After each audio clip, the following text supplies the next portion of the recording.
Hey, what is going on, guys? Back to my channel. Now, welcome to my first ever DJ tutorial.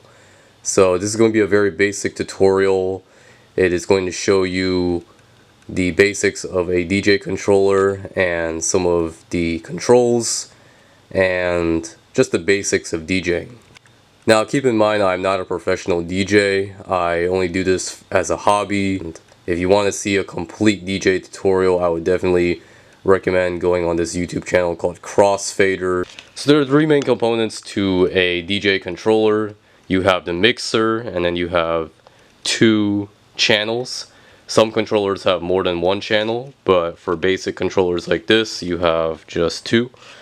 And yeah, so basically you have this line that goes right down the middle. So you can kind of think of this as one side and this other side as another side.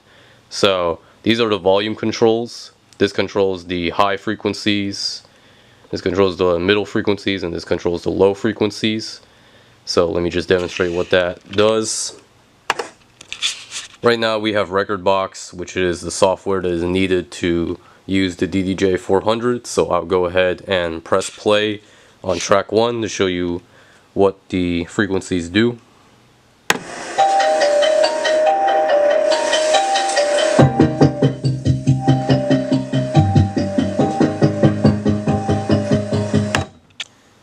So, to put things as simple as possible, the high frequencies control the treble of the song. So if you have this knob turned up all the way, then you'll be blasted with the high pitch of the song.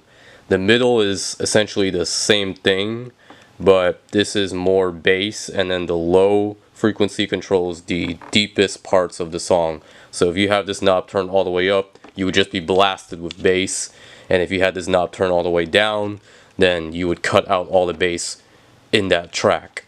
So say I wanted to transition from track 1 to track 2, and track 1 has a lot of bass, track 2 also has a lot of bass. If I wanted to make a smooth transition, I would simultaneously turn down the bass on track 1 and increase the bass on track 2, but I would do it gradually. And then we'll get to another thing called beat matching, which goes more into the right moment to turn the knobs. And then the filter, which I can demonstrate right now.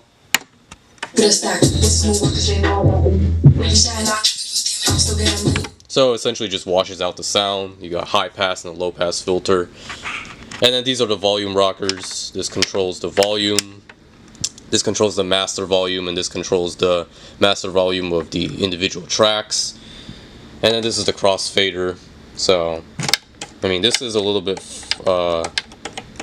faulty, so never mind. Yeah. I won't get too in-depth into the pads, but you've got different effects. You've got the hot cue. Basically what a hot cue is, it allows you to place a bookmark on specific parts of the track. So right now I have a hot cue A on the first track called Mumbai Power by Skrillex. So if I press A right here, it will jump to that specific part in the song. And you've got beat loop, which goes ahead and re-loops, keeps looping a track.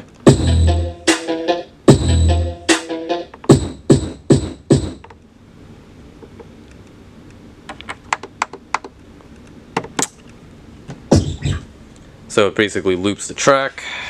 You've got beat jump, which jumps to different parts of the song. So if I press play, you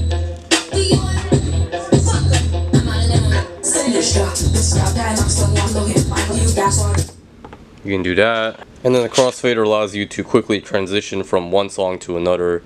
So if this is all the way over here, then all the volume is going to be, then track 2 will be playing. Then if it's over here, track 1 will be playing. And if it's in the middle, then both tracks will be playing.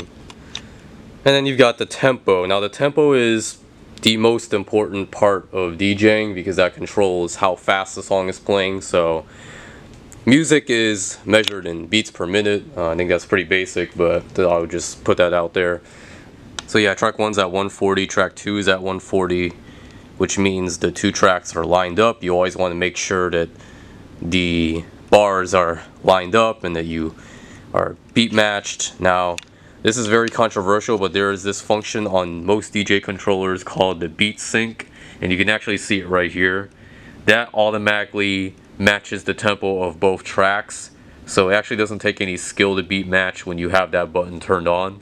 However, it is controversial because a lot of DJs like to say that that is cheating, but if I'm gonna be honest, if you're just DJing for fun, it really doesn't matter.